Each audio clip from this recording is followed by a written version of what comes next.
افغانستان زموږ مورنی وطن دی. افغانستان زموږ د پلارو د نیکه اداره ده. افغانستان له زرګونو کلونو زموږ ځاله او زموږ دغه دی. په افغانستان چې پښتونخوا نه بدی نو په مور ملک بده کی. په افغانستان هم څنګه خوا نه بدو. افغانستان ټیک د زموږ منځ کې یو لیکه ده. موږ د افغانستان موجوده عزیزانو ته وایو چې و عزیزه خدای ته وګوره.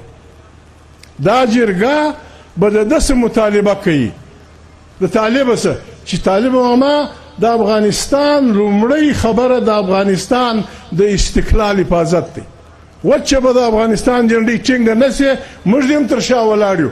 د افغانستان پر استقلال به نه ته سودا کوې نه به موږ څوک پرېږدو چې ستا په ملک کې ګوتې ووهي. بله خبره موږ درته دا وو چې طالب کاکو په زور باچهي اړول راړول موږ به افغانستان غرق کړي. اوس تا وار راغلی دی ته مهرباني وکړه د افغانستان لویه جرګه راوغواړه پښتانه راوغواړه او په آیین کې دا شک کښېږدئ په آیین کې دا قانون کښېږدئ چې په افغانستان کې به په زور باچهي اړول کفر یي.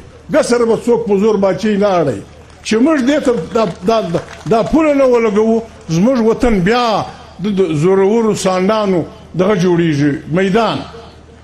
بل موږ د طالب پارټي په دغه کې اوس افراسیاب خان ته هم ښکاره کوي مختار خان ته هم موږ دا وینا کړې ده. طالب ته وایي چې و طالبه دا ټول پښتون افغان راوغونډ کړه لویه جرګه جوړه کړه او د ګرد افغان یو مشترکه متحده محاذ جوړ کړه یونایټډ فرنټ جوړ کړه او پر ټول جهان غږ وکړه پر موږ یې هم وکړه او پر هغه افغانانو یې هم وکړه چې په دنیا کې اوسي چې موږ جلوسونه راوباسو امریکې ته هم ووایو چین ته هم ووایو روس ته هم ووایو بل چا ته هم ووایو چې زموږ پر وطن به د مستو سانډانو میله نه را جوړوئ. موږ ته یې نه پرېږدو نه ستۍ خیرات غواړو نه ستۍ زکات غواړو. موږ پوسته خپل خدای مې پوسه خپل لر و بر افغان مې پوسه پر دې پکار ده چې موږ جلوسونه و جلسې راوباسو.